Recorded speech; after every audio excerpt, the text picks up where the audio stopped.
Hello and welcome to this short course about boosting family well-being. This course is specifically designed for parents or carers looking for simple ideas to boost the well-being of the family. It does what it says on the tin.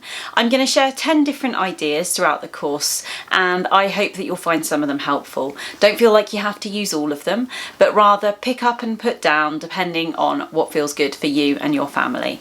These ideas might also be useful for people who want to run workshops for parents or carers, or for other people who are supporting children and young people not in a family role. Some of the ideas might be easily adaptable for other roles too. I hope that you find the ideas helpful. Please be forgiving of yourself if you're not able to use them all the time, and remember just to be curious in your approach and give things a go and see if they work for you and your family. There's no right way and wrong way, only the way that works for you and your family.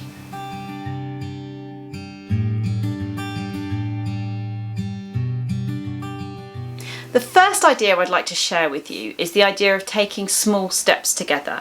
I am a huge fan of taking teeny tiny steps, because sometimes we have grand ideas about the way we'd like things to be and the things that we'd like to change, and those grand ideas are scary, and we often find ourselves wondering how on earth we can achieve those things, and the goal is so far off and we're right down here somewhere that it feels unachievable, to the point where sometimes we don't even know how to begin, and so perhaps we might not try. So instead we break things down into teeny tiny manageable chunks, and we think about what's the next thing that we can do, what's the next tiny step that we can take towards an eventual goal. So with this in mind, I would like to suggest that as a family you have a think about some of your physical well-being goals and think about how those might be broken down into little chunks. So for example, you might have ideas that as a family perhaps you'd like to eat more healthily.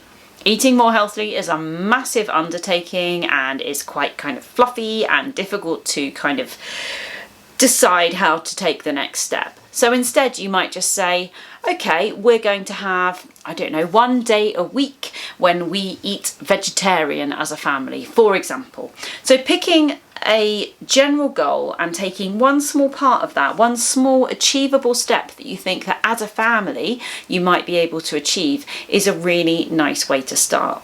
And what we find is when we take these big goals and we break them down into little chunks, that we find that we can do that. We can do the little step, and that motivates us and inspires us to try. And even if we don't do more beyond that step, little steps sustained over time make a surprisingly big difference. So have a think about whether you've got any goals or aspirations as an individual or as a family about the way that things could be a little bit different for you in terms of your physical well-being. This is one of those areas where we tend to have good ideas about what we should and could be doing, but it's quite hard for us to know how to go about doing them. So think about things like your sleep, your diet, and your exercise. Within those three domains, is there one of those where you think, I would like to make a change here? Think about what start you could make, a really teeny tiny start that you could make together as a family.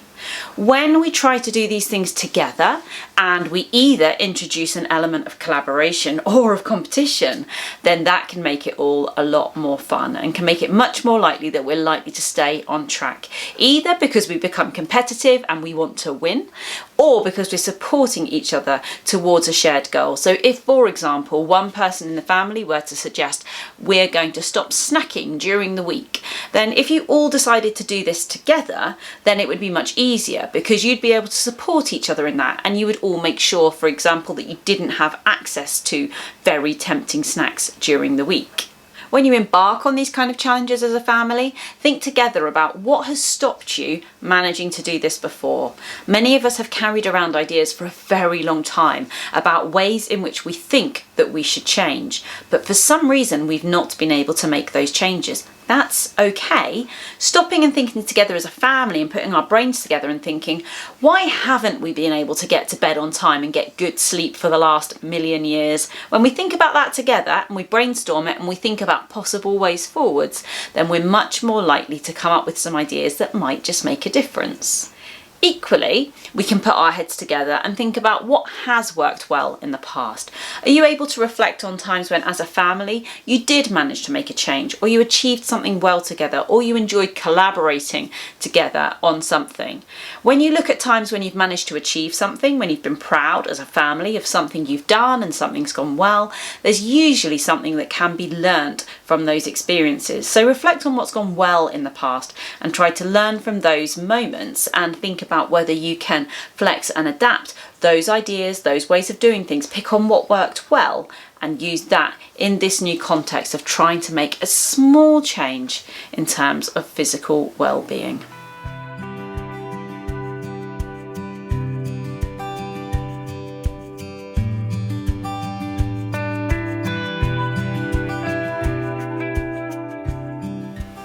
Secondly, I'm going to talk to you about sleep. Sleep is one of my favourite topics to talk about because it's this amazing panacea that a lot of people don't seem to have cottoned on to, and it's one of the most powerful things that I can teach people about.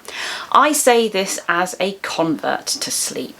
I didn't used to do it very much. I was one of those people who prided myself on how little sleep that I needed, and indeed now I am an early bird. I get up ridiculously early to get on with my work. It's a really good time of day for me. However, I'm only able to do that because I go to bed also incredibly early as well, and so I get a good night's sleep in between.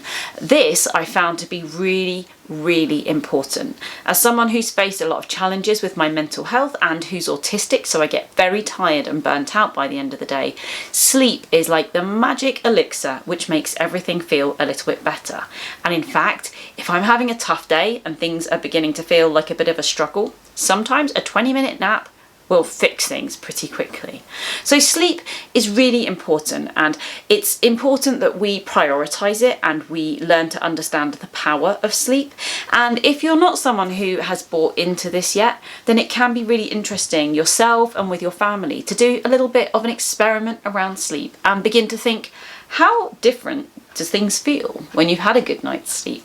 You might not know, because this might not be something you've had for a really long time, but if you make sleep the most important thing just for a little while and everything else has to fit around the sleep so you can kind of have a little bit of a catch up, you begin to find that you are more emotionally stable, that your problem solving skills are better and you're sharper, that you are just generally feeling a little bit more able to do this thing called life. And it's a nice virtuous circle, because you tend to find that when you're well rested, you're able to be more productive in the day and you kind of thrive in your work and your life, which means that actually you tend to have more time available for sleeping. When we're tired, we tend to work slowly and make less good decisions and communicate less well and so on and so forth. So things take longer, which means we have to push bedtime back and back in order to fit all the things in. So good sleep, we're more productive, we have more time for sleep, we're more productive, and so on. You see, it's a good thing. So you get the idea. I think sleep matters, and maybe you disagree, but experiment with it. If you can come round to the way of thinking that sleep is a good thing, then one thing I would recommend to boost family well-being is to have a look at your routines and rituals around bedtime. Now, I suggest this to families a lot because when we have little children, then we often have really good routines and rituals around bedtime. We understand the importance of sleep for small children and toddlers, and we are very careful to make sure that they do go to bed on time, that they have a nice relaxing evening leading up to bedtime, that they're ready for sleep when sleep comes, and that they go to sleep nicely, and that we try really hard to get them to the point where they will sleep through the night. Sleep is a cornerstone of well-being for small children. Thing is, it's a cornerstone of well-being for everybody, except we just kind of forget about it as children get older and as we enter adulthood. So my suggestion is that we look to those routines and rituals that work so well with younger children, and we think about, how do we modify them for our growing family? How do we modify them for ourselves? When in doubt, when we're struggling with our well-being, my number one tip is often around sleep, and it's treat yourself like a toddler for a few days. The great thing about sleep is that you can reset really quickly how you feel by getting just a few good nights sleep. Even one good night's sleep makes a huge difference. Even if you've got years of sleep deficit, you can very, very quickly reap the benefit of having just a few really good night's sleep. So it's quick, it's easy, it's free. It's just fab. So think about your routines and rituals that you may have had when your children were very small, and think about whether you could reintroduce some of those but adapt them for the age and stage of your family now. Think about the bits that you really enjoyed. So you might reintroduce things like sharing stories as a family, and sure, this might take a slightly different tone now. Maybe you're reading longer chapter books rather than the rhyming Julia Donaldson type books, for example. But think about ways to build this kind of shared stuff together. One of the things that's really brilliant, as an aside, about stories at bedtime is that they help us to escape from our day-to-day lives and we jump into someone else's world. And that world is shared between us and our children or whoever else that we're reading with. And so we're all there together in this different reality. And it's one that can feel exciting and safe and fun and just takes us away from any other worries that we might have had during the day and can act as a really nice transition between daytime and bedtime.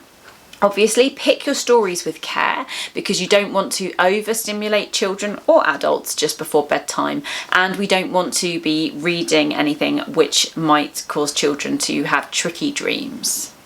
In terms of those routines and rituals around bedtime, it's also just worth having a broader look at what that hour before bedtime looks like. And again, when we're with children who are little, our babies and our toddlers, then we think really carefully about making sure they're not overstimulated just before bed. We'd never dream of giving them sugar. We might be giving them nice, warm, comforting drinks and making sure that things are kind of relaxed and cozy and the mood lights are dimmed and all that kind of thing. We think about it really carefully often for little children, but not for older kids and not for adults. So maybe we need to think about, can we introduce again some of those elements and adapt them for the needs of our family as we're getting older. In my house, one of our favourite little routines and rituals before bed is to do some knitting in front of a cosy fire with a cup of decaf tea.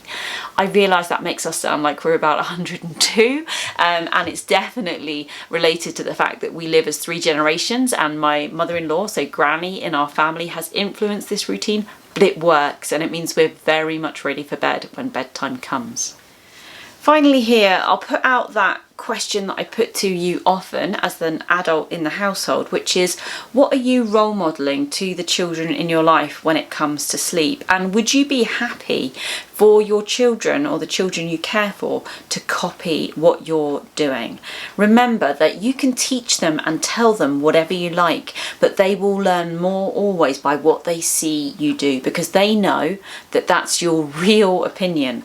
So if you're someone who says sleep is very important, you need to have this nice routine before bedtime, make sure that you're turning off your devices before bed or whatever it might be, and then you role model none of those things and you're working until very late and you're keeping the lights on bright and you're engaging with social media right through, then that's telling a very different story than the one that you've tried to tell. So just think about what you're role modeling. Are you happy for your children to be seeing this? Would you like them to copy it? And if not, then if it's not good enough for them, why is it good enough for us? A healthy challenge there for you.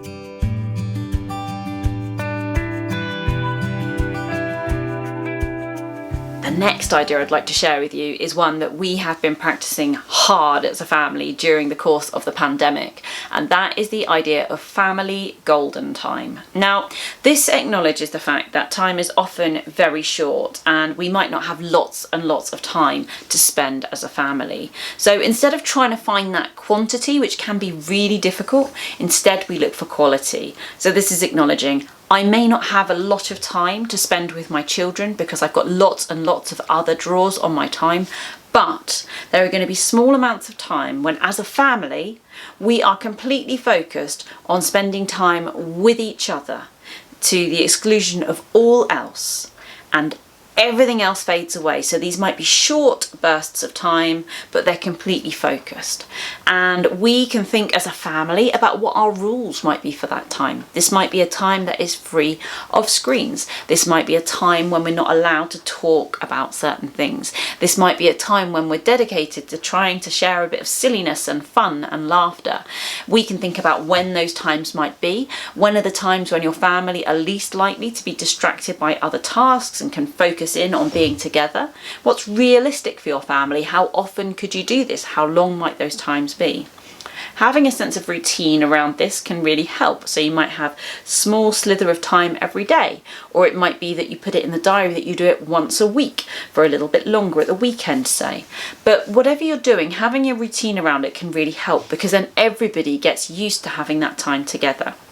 It can feel a little bit strange at first if you've not been used to having this real quality time together as a family, and often we find that we're easily looking to be distracted by things like our screens.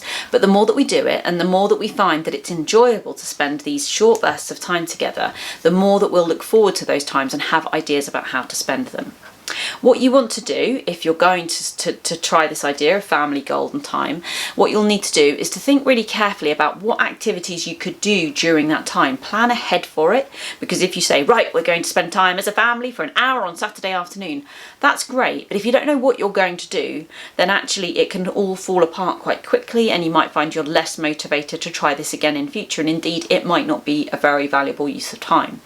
If instead you plan ahead and you think of 10 different things you could possibly do in that time, then you can pick one. You might even pick one from a hat and say, you know, we've chosen 10 different things we might do in the coming weeks. Let's pick what today's is, for example. These don't have to be things that kind of cost a lot of money or involve going a long way away or anything like that. They can be super, super simple stuff. Maybe you're all going to snuggle up together to watch a film and munch on some popcorn. Maybe you're going to go and all walk the dog together, or play a board game. That's a personal favourite in our family. Sometimes we also will do gaming on the PS4 together, for example. I'm rubbish, but the children enjoy it when I join in. And one time when Ellie got to choose, then she chose that we should play Among Us, which again I was rubbish at. But those of you with children of a similar age as mine, they're currently in year 6, Among Us seems to be quite an important thing in their lives. So we did the thing I often advocate of inviting them to invite us in, and we played along for a while. Once was enough for me, but they were glad that we joined in, and it was nice to be able to understand what they're talking about when they're chatting about Among Us in future. So quality time together as a family. Think together about what you might do in that time, discuss what the rules are going to be and how often you can commit to it. Finally, have a think about whether it's worth capturing these moments together as a family. This can be particularly helpful if you're feeling that parent-carer guilt right now about not spending enough time with your children. We've become, many of us, hyper aware during the course of the pandemic that our children are around a lot, but maybe we're really, really busy with other things, trying to work from home whilst overseeing their schooling, and things can be quite challenging, and we're tired and our mood is low and we might be quite anxious, and there's a lot of guilt going on basically. So instead of beating ourselves up constantly about not being able to 24/7 be the mum we see other people being on Instagram, we can instead relish those moments when we do laugh with our family, when we do have fun together, when we do have that quality time. So you might choose to in some way journal or capture the things that you do together as a family, whether that's just writing a note in a notebook to remind yourselves of what you did. Again, can be useful to reflect on later to stimulate ideas for future times together, or you might take a photo of yourself doing these things. When we capture memories, it helps to kind of cement them and gives us something we can look back to and something we can look forward to in the future as well.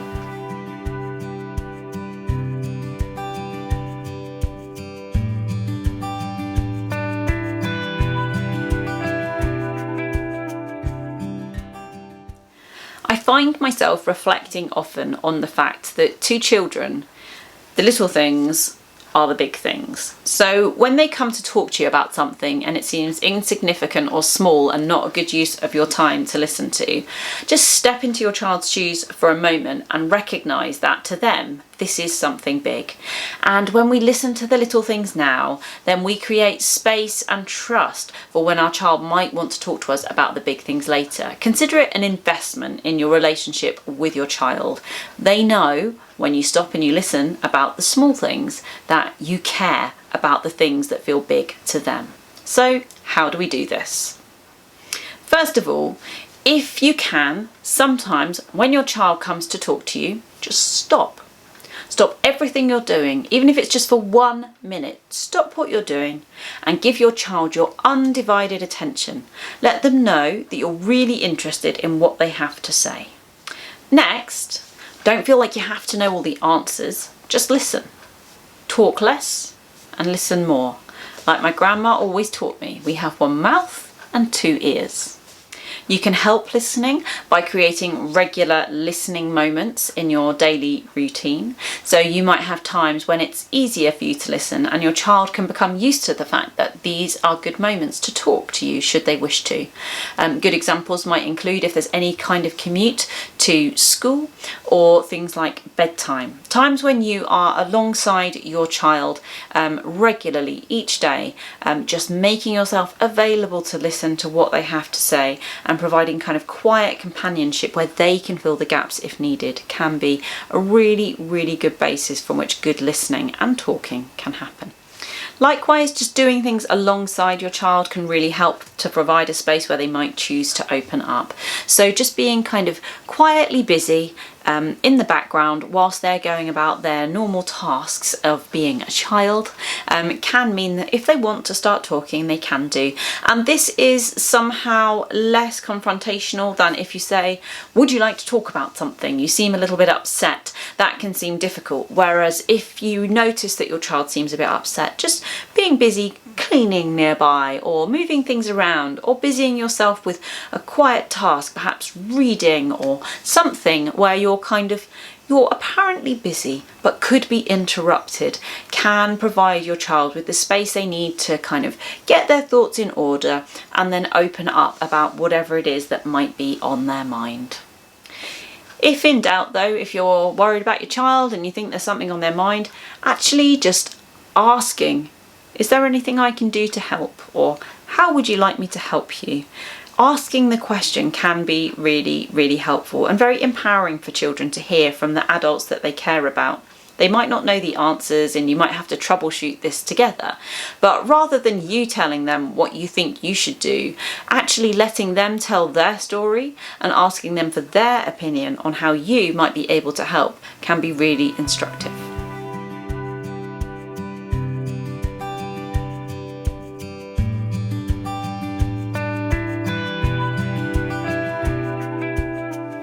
Do things just for fun. When you do this, you are doing great role modelling for your children of all different kinds of things. So firstly, you're showing them the power of just finding joy in an activity, that you don't have to do something because it's productive or because you're going to achieve a certain grade in it or a certain recognition or because you're really good at it.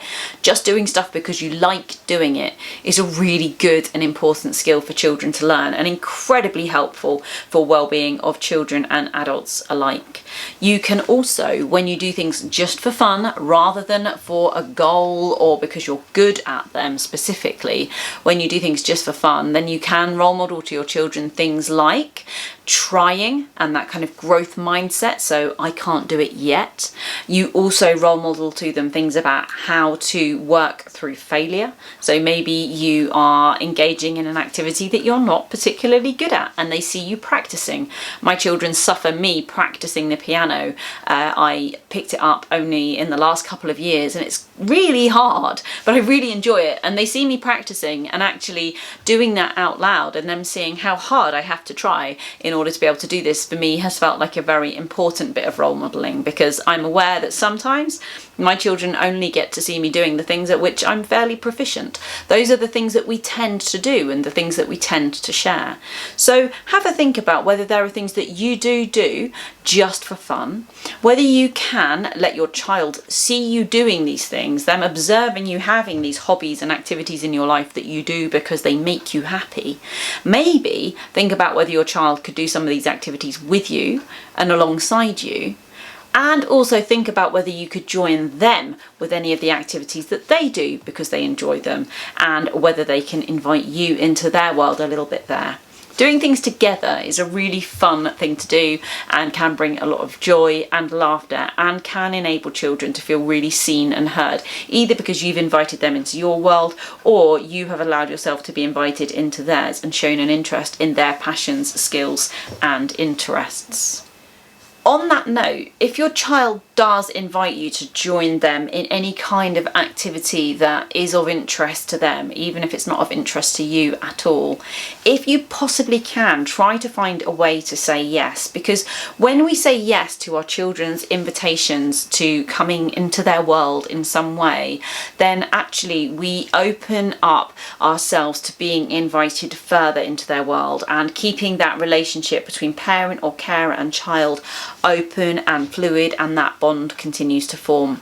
When we say no every time, then actually we will risk not being asked in the future and making that bridge, that bond, a little less strong. Sometimes the answer is going to be yes but, or yes and, because we'd like to join them in this but we can't right now. And the best way to approach this is with honesty. I would love to do this game with you, and I can see you're really enjoying it. I've got a call I have to make now, but I'm free in 20 minutes. How about that?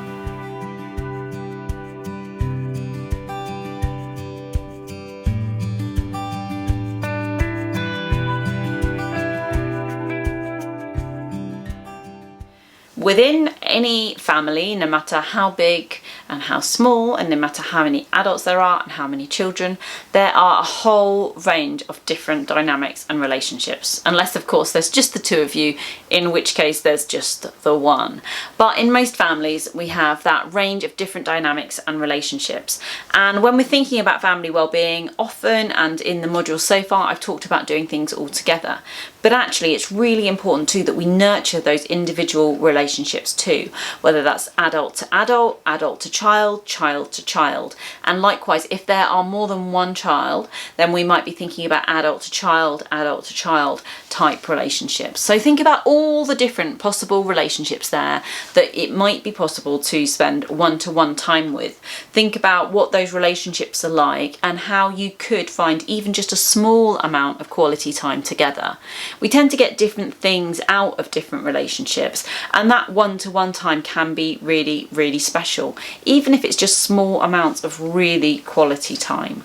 These are the times when children tend to open up about things if there's something on their mind, and these are the times when we can really, truly get to know our children. When we are with multiple children, or when there are multiple adults involved, then it will tend to be that there's that kind of adult-child split a little bit more, and we have less quality interactions with our children. We might be having fun on the whole, but one-to-one, these relationships really get much deeper and more involved.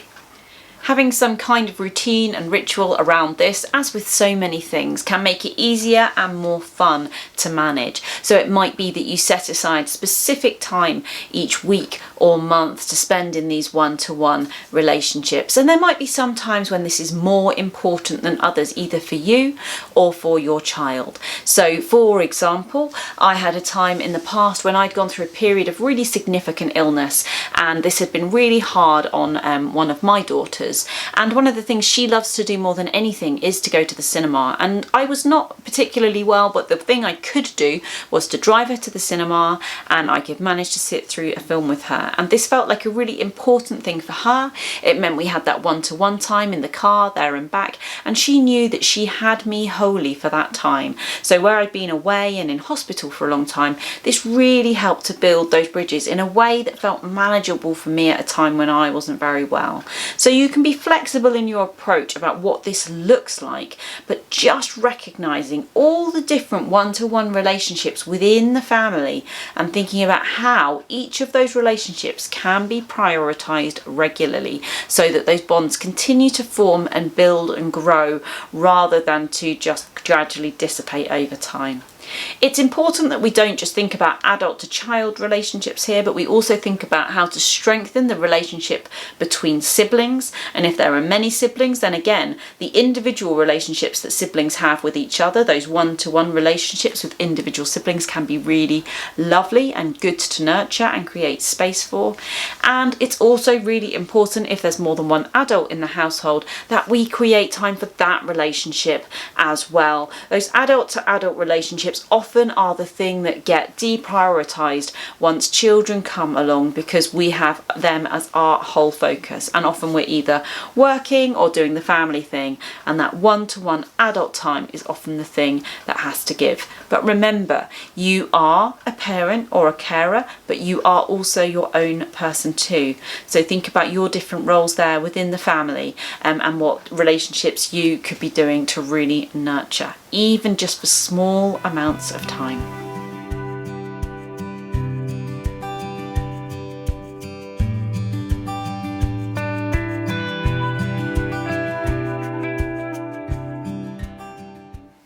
As well as spending time together and kind of one-to-one, we should also think about how we go about spending time alone.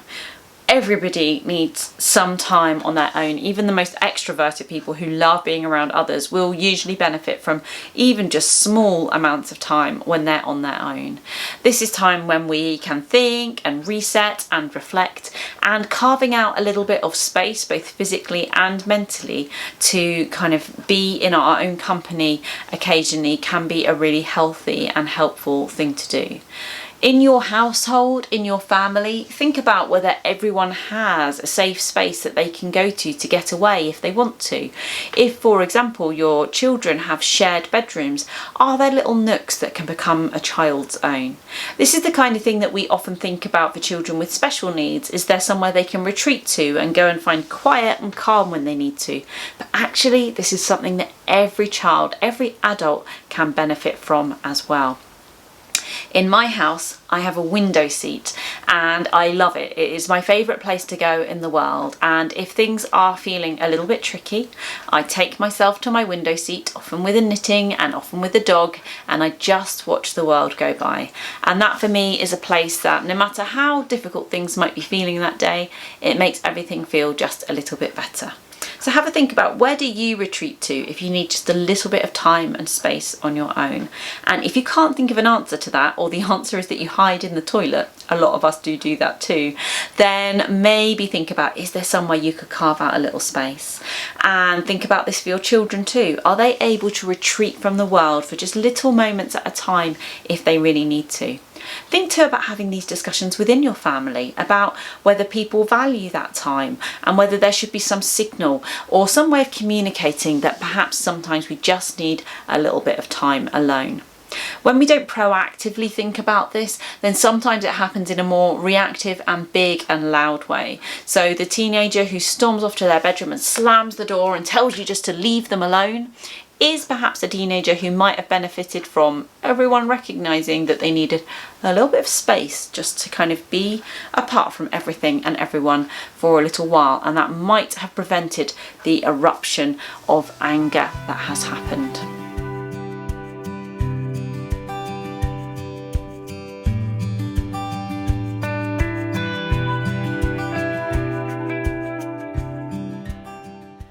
Things go wrong all the time, every day, everywhere.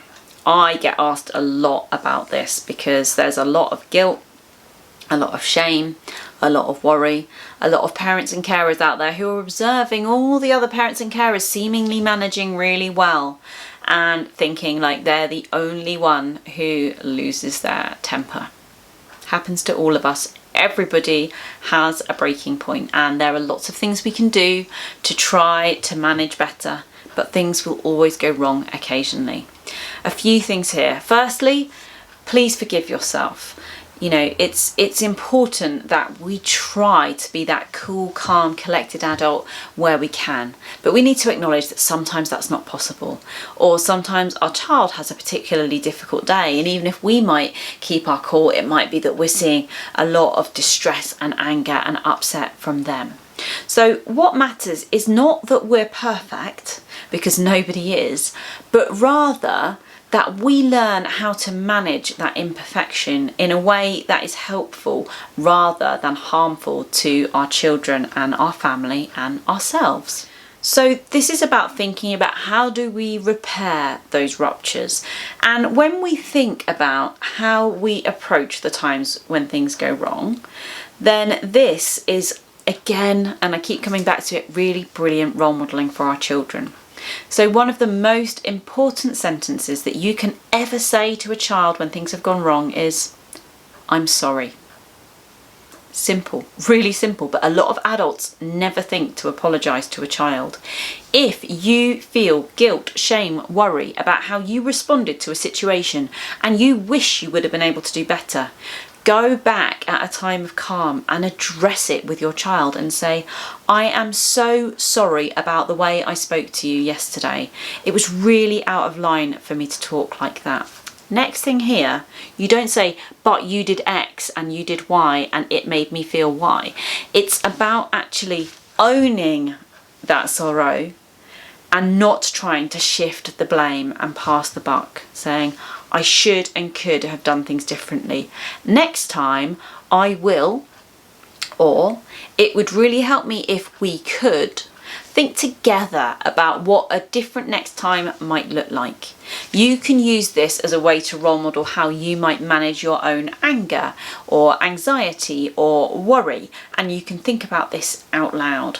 You can also acknowledge that it's not okay that you responded this way. You might also encourage your child to reflect on their part in this as well, and you will often find that if you role model these kinds of apologies and reflection on how you thought and acted, that you will tend to see the same will begin to happen from your children too.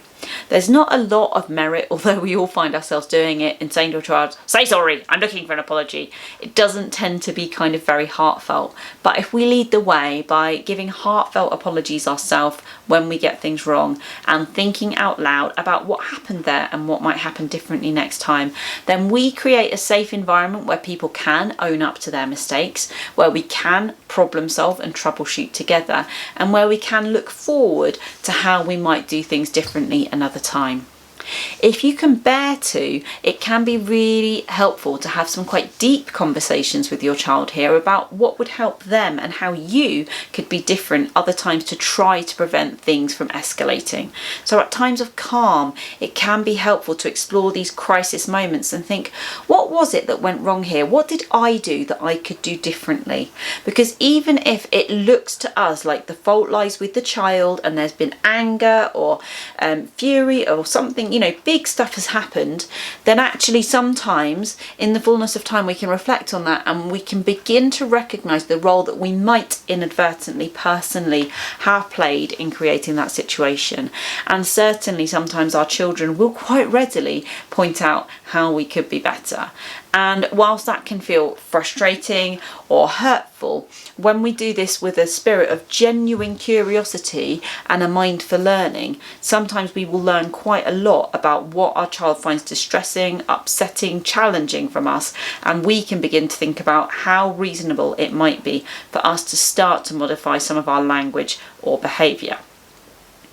So just try to rein this in a little bit, and if your child starts to tell you, "I hate it when you XYZ," instead think, "Okay, I'm listening, I really want to know more about this," but just approach it with absolute calmness, curiosity and kindness and say, "I'm really sorry that I made you feel that way. Can we just explore that a little bit? I'd really like to understand so I don't get it wrong again next time." And this is a really helpful tip. You need to find your own ways and try not to make it feel too uncomfortable. But this is a helpful tip if you are supporting a child who's going through any kind of particular struggles. So parents of children with eating disorders or who are self-harming or who have got other struggles going on where there might be these particularly challenging moments, can be super helpful just to reflect and think, what did I get right there?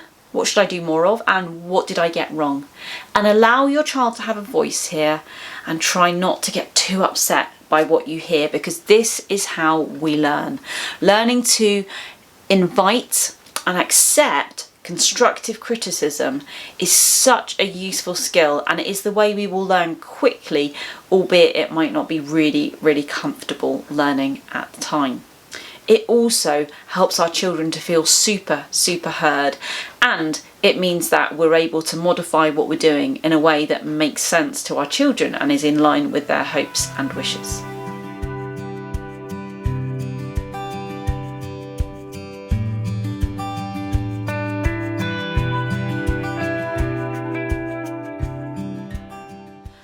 Laughter is really, really, really, really the best medicine, and I find myself teaching about it all the time right now, even though, if I'm honest, in my own life, laughter is a little less easy to come by than it normally would be. I'm filming this in 2021.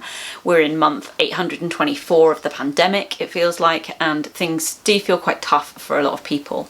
But laughter, those moments when we are able to really engage in laughter and have a bit of silliness and fun, are times when just for a moment everything feels kind of okay. These are moments of bonding, of relaxation, of joy, and they're really, really precious, particularly at times when things are difficult. So this is true now during the pandemic, but it would also be true during any time of kind of adversity or challenge for your family. But also laughter, great even in the good times. These are the times when nothing else matters and we're just having fun together. We should lean into these moments.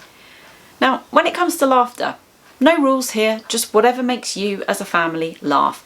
In-jokes are fantastic, so family in-jokes and really leaning into them and having fun about stuff that makes sense only to your family, the stuff that if you tried to explain it to someone else they'd be like, okay, that's the best stuff. This is the stuff that kind of really bonds and unites us as a family.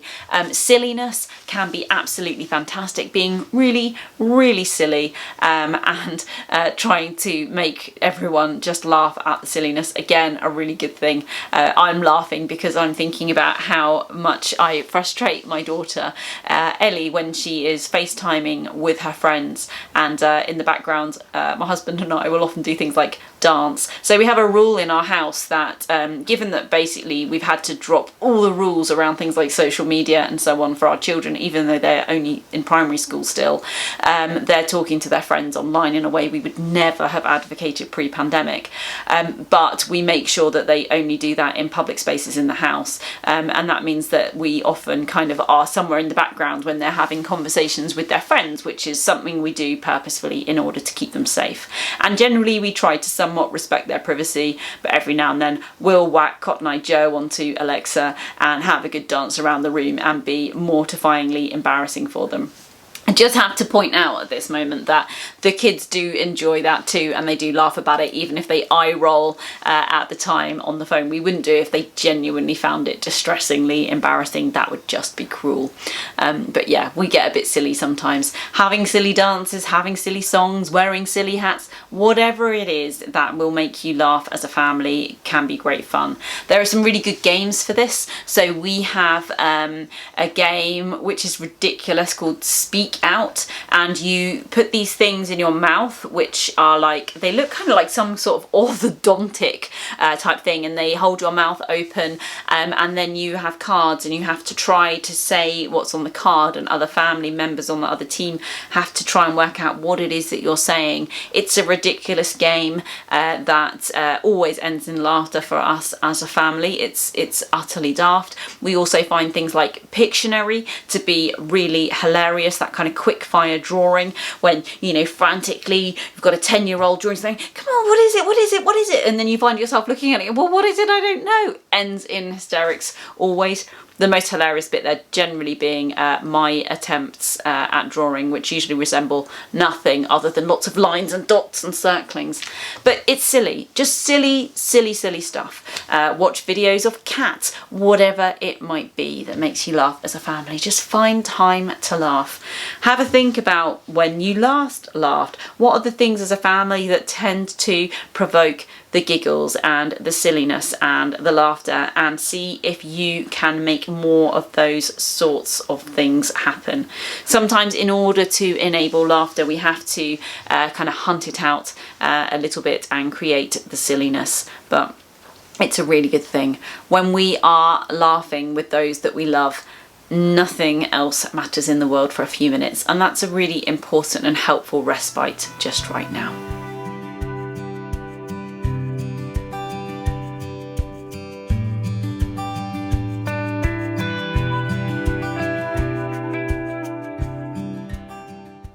Finally, I'm going to share an idea that I've shared many times that people don't always think of, and that is to love out loud. And this is the idea that when we are parent or carer to a child, we often assume that they understand the depth of our love and how unconditional our care is, but actually often they don't. So we need to tell them and show them how much we love and care for them, because otherwise they don't know. And their world would always be a little bit nicer when they have that knowledge, when they have that certainty, when they know for sure that they are loved. You can do this with your words, you can do this with your actions. It's incredibly helpful if you can share this in physical tokens that a child can keep.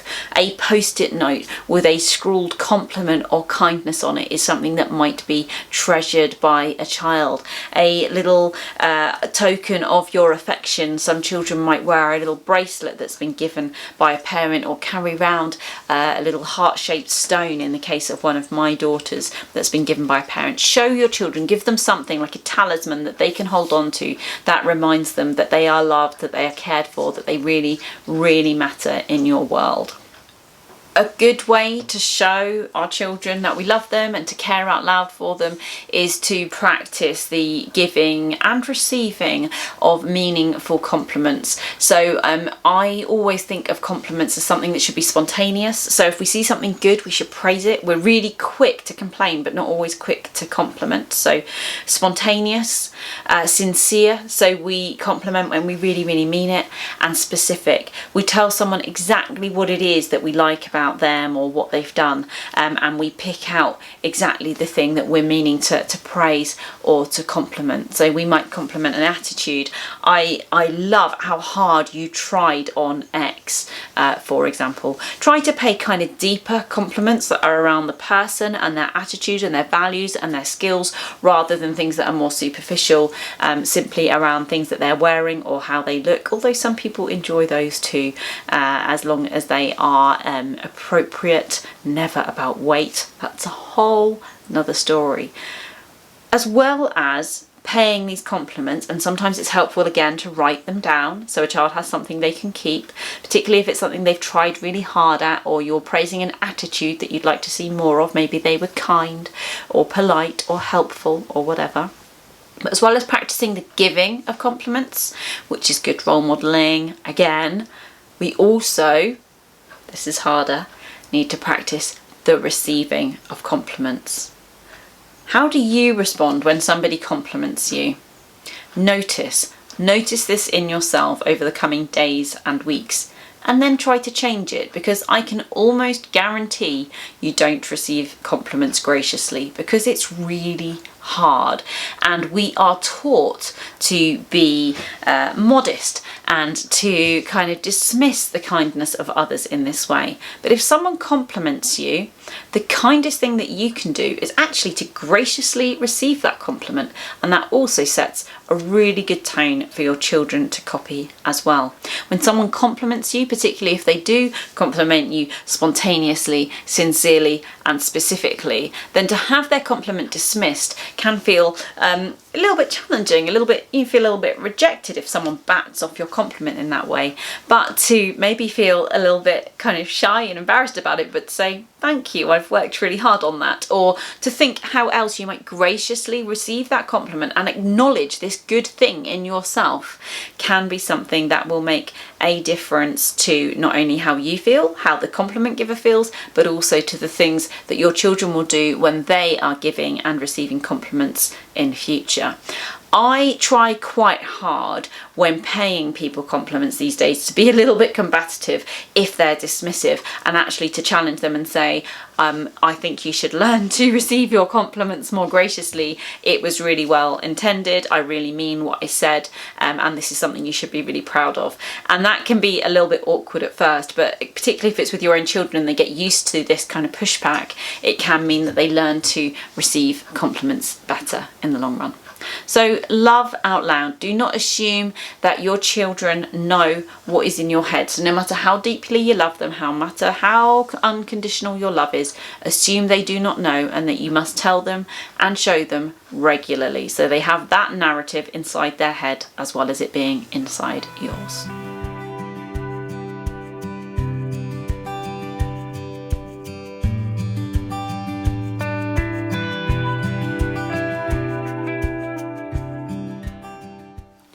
Thank you so much for taking the time to learn with me today. I hope that there were some ideas in here that you could imagine picking up and using. Remember, you don't have to do all of these things. The idea of sharing many is that you might pick one or two that might work for you, and perhaps you'll revisit another time and come back and pick different ones at another time. My challenge to you would be to take at least one idea that you've heard during this today and to think about how you might be able to make this work for your family. All the ideas that I've shared are designed to be really easy to make a start with. So pick one and think about how you could make a start in that today, whether that's actually doing the thing or planning to do the thing. Think, what could you do differently today in order to begin to embrace at least one of these ideas. Good luck. I really hope that you'll rise to the challenge, and I hope that this has given you some food for thought about the well-being of yourself and also of your family. But remember to be kind to yourself if you don't get it all right all the time. We are all only human.